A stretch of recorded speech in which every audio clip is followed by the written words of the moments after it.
नमस्कार and welcome you all to world affairs. मैं हूं Prashant Navan. Now recently China और पाकिस्तान ने पूरी कोशिश करी कि यूनाइटेड नेशंस एक्सेप्ट कर ले तालिबान को, मगर यूएन में अभी के लिए इतनी मैं कहूंगा अवेयरनेस कॉमन सेंस बाकी है कि तालिबान को इन्होंने एक्सेप्ट नहीं किया। इनका रीसेंट रिकॉर्ड देखते हुए आपको पता होगा आज के समय चल रहा है यूएन जनरल असेंबली का सेशन 76 सेशन, जहां पर दुनिया भर के जो वर्ल्ड लीडर्स हैं उन्होंने स्पीच दिए हैं। जो बाइडेन ने स्पीच दिया, यहाँ पर पीएम मोदी ने, फ्रांस के प्राइम मिनिस्टर ने, पाकिस्तान के पीएम ने यहाँ पर स्पीच दिया, और तो और यहाँ पर तो कई एंटरटेनर्स ने भी स्पीच दिया है। बीटीएस नाम का जो साउथ कोरियन बैंड है, इसने भी यहाँ पर यूएन को संबोधित किया। मगर तालिबान का जो यहाँ पर सपना था कि तालिबान का रिप्रेजेंटेटिव भी यहाँ पर खड़ा होकर एक स्पीच दे, ये पूरा नहीं हो पाया, क्योंकि ऑल टुगेदर दो देश है यहाँ पर, अफगानिस्तान और म्यांमार। इनके जो रिप्रेजेंटेटिव्स हैं उनको यूएन की जनरल असेंबली में बोलने नहीं दिया गया, और जब इनको दोनों देशों को समझ में आ गया कि इनकी यहाँ पर बारी नहीं आएगी, तो दोनों कंट्रीज के जो रिप्रेजेंटेटिव्स हैं उन्होंने अपनी जो नॉमिनेशन है यहाँ पर ये विड्रॉ कर दी। तो अफगानिस्तान और म्यांमार दोनों की तरफ से कोई भी स्पीच नहीं होगा इस यूएन की जनरल असेंबली में। नाउ मेन क्वेश्चन आपके माइंड में आएगा कि ऐसा क्यों हुआ है और क्या भविष्य में पॉसिबिलिटी है कि तालिबान को एक्सेप्टेंस मिल जाएगी एट द यूएन।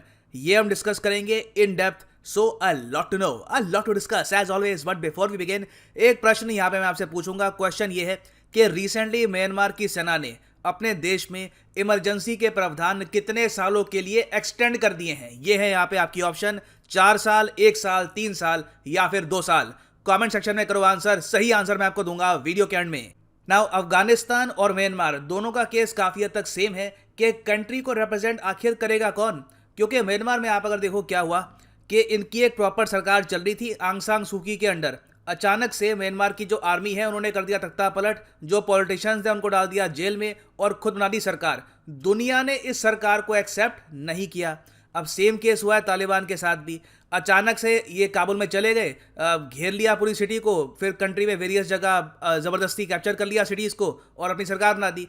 तालिबान की सरकार को भी कोई एक्सेप्ट नहीं कर रहा। इवन इंटरेस्टिंगली देखो, पाकिस्तान के पीएम गुहार लगाते गए दुनिया को कि तालिबान को एक्सेप्ट कर लो, तालिबान को एक्सेप्ट कर लो, जबकि पाकिस्तान ने खुद ऑफिशियली अभी तक तालिबान को एक्सेप्ट नहीं किया। ना पाकिस्तान ने किया है, ना चाइना ने किया है। तो अफगानिस्तान और म्यांमार दोनों के केस में यह है कि जो पिछली सरकार थी, म्यांमार में आर्मी के आने से पहले, अफगानिस्तान में तालिबान के आने से पहले जो पिछली गवर्नमेंट्स थी, उन लोगों ने जो एम्बेसडर भेजे थे टू द यूएन, वो आज भी अपनी जगह बने हुए हैं। वो यूएन छोड़ के नहीं गए और यूएन ने बोला भी नहीं कि आप लोग यहां पर जाओ। तो क्वेश्चन यहां पर यही है अफगानिस्तान और म्यांमार में कि जो ये नए लोग पावर में आ चुके हैं जबरदस्ती बाय फोर्स, क्या उनका जो स्पोक्समैन है उसको आप एक्सेप्ट करोगे। अफगानिस्तान के केस में तालिबान ने भेज दिया सोहेल शाहीन को, ये कहा कि ये हमारी तरफ से बोलेगा यूएन में। जबकि आप अगर देखो अफगानिस्तान की पिछली सरकार जो थी अशरफ गनी के अंडर, उन लोगों ने भेज रखा है गुलाम इसकजाई को। यहाँ पे आप देख पाओगे, ये इनकी फोटो है। ये आज भी कह रहे हैं कि इनको होना चाहिए true UN ambassador of Afghanistan. तो यूएन के सामने क्वेश्चन यही था कि या तो इनको बोले कि आप जाइए यहाँ से, अब अफगानिस्तान के आप यूएन एम्बेसडर नहीं रहे, या फिर सोहेल शाहीन को कहते कि आप यहाँ पर बिल्कुल जाओ, हम आपको एक्सेप्ट नहीं करेंगे। तो यूएन ने कहा है कि अभी के लिए दोनों को हम एक्सेप्ट नहीं कर रहे, और जब काफ़ी डिले हो गया तो दोनों ने जो अपनी नॉमिनेशन है स्पीच के लिए ये विड्रॉ कर ली, गुलाम इसकजाई ने भी और सोहेल शाहीन ने भी। नाउ अब आप पूछोगे इसके बाद सोल्यूशन क्या होगा। 2022 में जब 77th यूएनजीए का सेशन होगा तभी यही कहानी होगी, दोनों यहां पर आएंगे, यूएन कहेगा आप समझ नहीं आ रहा, दोनों घर जाओ। नहीं, अब यहां पर कमेटी बैठ चुकी है, ये है क्रेडेंशियल्स कमेटी। इस कमेटी का काम ये होता है कि एक कंट्री के क्या क्रेडेंशियल्स है वो देखना कि क्या जेन्युइनली अभी के लिए यहाँ पे जो सरकार है उसका एक स्पोक्समैन यूएन में होना चाहिए या नहीं होना चाहिए। तो अभी क्या है कि यूएन ने बिठा दी है क्रेडेंशियल्स कमेटी, जिसमें अभी के लिए मेंबर है Bahamas, Bhutan, Chile, China, Namibia, Russia, Sierra Leone, Sweden और यूएसए। भारत क्यों नहीं है यहाँ पर? देखिए, इंडिया यहाँ पर इसलिए नहीं है क्योंकि यहाँ पे मेंबर बनते हैं रोटेशन बेसिस पर, तो हमारी बस यहाँ पर बारी नहीं आई। मगर आप मान लीजिए कि इंडिया का जो यहाँ पर स्टांस है ये भूटान क्रिस्टल क्लियर कर देगा इस कमेटी में। उसके अलावा यहाँ पर रशिया का जो स्टांस है वो भी काफ़ी हद तक तालिबान के अगेंस्ट ही है। रशिया ने बार बार ये कहा है कि तालिबान की सरकार को ये लोग एक्सेप्ट नहीं करने वाले, at least for the time being. USA का भी स्टांस लगभग सेम ही है यहाँ पर। चाइना ऑफ कोर्स कोशिश कर सकता है कि तालिबान को एक्सेप्टेंस मिल जाए। तो ये जो कमेटी है इसकी मीटिंग होने वाली है अक्टूबर-नवंबर में। तो इसी साल हमको थोड़ा सा एक आइडिया लग जाएगा कि क्रेडेंशियल्स कमेटी जो है ये अफगानिस्तान में तालिबान को लेकर क्या डिसीजन लेती है।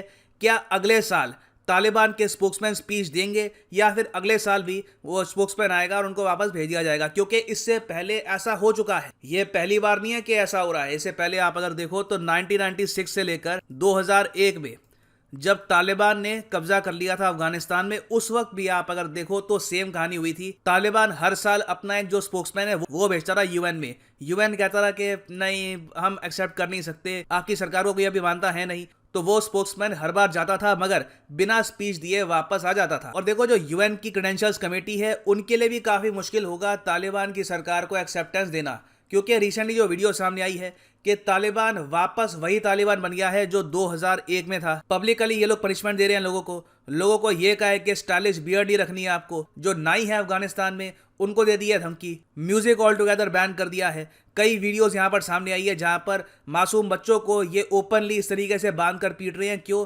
क्योंकि उन्होंने ब्रेड चोरी करने का अपराध किया था। फिर उसके अलावा कई पब्लिक हैंगिंग्स भी हुई है इन अफगानिस्तान। तो ये सब देखते हुए और जो वहाँ पर विमेन एजुकेशन की जो यहाँ पे कंडीशन हो गई है, विमेन राइट्स की जो कंडीशन हो गई है, तो ये सब देखते हुए बहुत ही मुश्किल होगा यूएन के लिए तालिबान को एक्सेप्टेंस देना।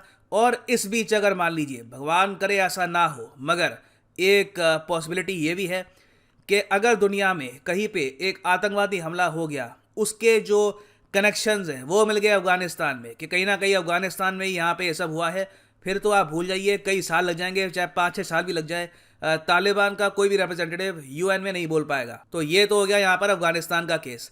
अब बात करते हैं म्यांमार की।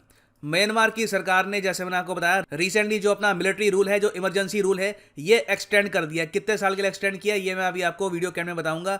मगर ये सब देखते हुए यूनाइटेड नेशंस ने सैंक्शंस लगा रखे हैं ऑन म्यांमार। ये नॉन बाइंडिंग सैंक्शंस हैं। यूएन सिक्योरिटी काउंसिल ने अभी तक म्यांमार पे कोई बड़ा डिसीजन नहीं लिया। जो भी सैंक्शन लगाए गए हैं ये यूएन की जनरल असेंबली द्वारा लगाए गए हैं, इसलिए ये है नॉन बाइंडिंग इन नेचर। तो इसलिए म्यांमार की जो अभी आर्मी की वाली गवर्नमेंट है उसको कोई एक्सेप्टेंस दे नहीं रहा। मगर लोगों को यहाँ पर उम्मीद ये थी कि आंग सान सू की जब म्यांमार की लीडर थी, जब वो पावर में थी, उनके अंडर जो यूएन का एम्बेसडर था ऑफ म्यांमार, इनको शायद यूएन में एक स्पीच देने का मौका मिलेगा। मगर अचानक से क्या हुआ कि यूएसए, रशिया और चाइना के बीच में एक अंडरस्टैंडिंग डेवलप हो गई और ये डिसाइड किया गया कि अभी के लिए इनको भी ये लोग यूएन में एक स्पीच देने के लिए नहीं बुलाएंगे। तो यहाँ पर क्रेडेंशियल कमेटी वाला सीन नहीं है।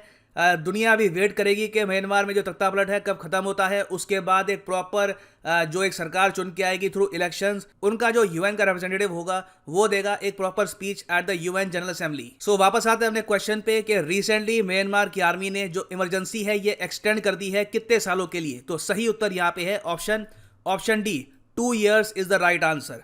तो यहाँ पर आप देख पाओगे Myanmar military x tends emergency promises vote in 2 years।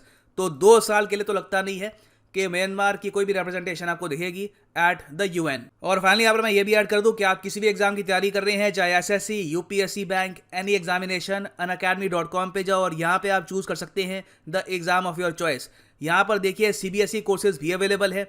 अगर आप अभी क्लास 10 में हैं, क्लास 12 में हैं, तो यहाँ पे आप परचेज कर सकते हैं सीबीएसई कोर्सेज एज वेल। ये कोर्सेज आपकी हेल्प करेंगे in preparing for the upcoming examinations.